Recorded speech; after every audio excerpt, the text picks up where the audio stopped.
இப்போ இந்த வீடியோ உன்னிடம் வந்திருக்கிறது என்றால், அதற்கு முப்பினால் ஒரு காரணம் இருக்கிறது. ஏன்னா, முருகன் உன்னை காப்பாற்ற ஒரு எச்சரிக்கை தரப்போகிறார். இந்த வீடியோவ முழுசா பார்.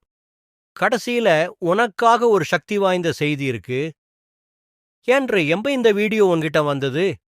சில நேரங்களில வாழ்க்கையில எதுவும் சரியா போகாத மாதிரி தோணும். நம்பினவங்க விட்டு போவாங்க. மனசு உடைஞ்சு போயிருக்கும். அந்த நேரத்துல தான் முருகன் சில அறிகுறிகளை அனுப்புவார்.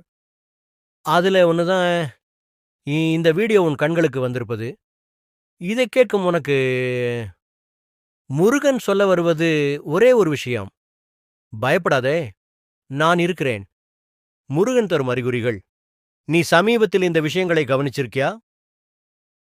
அடிக்கடி முருகன் பெயர் கேட்பது, மயில் அல்லது வேல் படங்கள் கண்களுக்கு வருவது, கோவிலுக்கு போகணும் என்று திடீர் ஆசை வருவது, இரவு நேரத்தில் மனசு அமைதியாக மாறுவது, இவை சாதாரணமில்லை. முருகன் உன்னை தன் பாதைக்கு அழைக்கிறார் என்று பக்தர்கள் நம்புகிறார்கள். ஒரு இளைஞன் இருந்தான். அவனுக்கு வாழ்க்கையில் எல்லாமே தோல்வி. வேலை இல்லை, கடன் அதிகம், நிம்மதி இல்லை. ஒரு நாள் இரவு அவன் அழுதபடி தூங்கினான். கனவில் ஒரு ஒளி மட்டும் தெரிந்ததாம். அந்த ஒளிக்குள்ளிருந்து ஒரு குரல் வந்ததாம். நான் இருக்கிறேன் மகனே.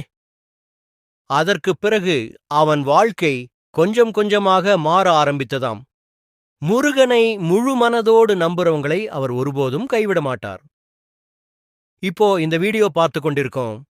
உனக்கு கூட ஒரு நல்ல செய்தி வரலாம். நீ எவ்வளவு உடைந்திருந்தாலும் முருகன் வேல் உன் தடைகளை உடைக்கும். இந்த வீடியோ உனக்கு வந்தது தற்செயல் அல்ல.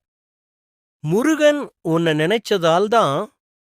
நம்பிக்கை இருந்தா அடுத்த சில நாட்கள்ல ஒரு நல்ல மாற்றம் கண்டிப்பா வரும். முருகனை நம்புறவங்க கமெண்ட்ல வேல் வேல் முருகன்னு டைப் பண்ணுங்க. இந்த வீடியோவை ஒரு முருகன் பக்தருக்கு ஷேர் பண்ணுங்க.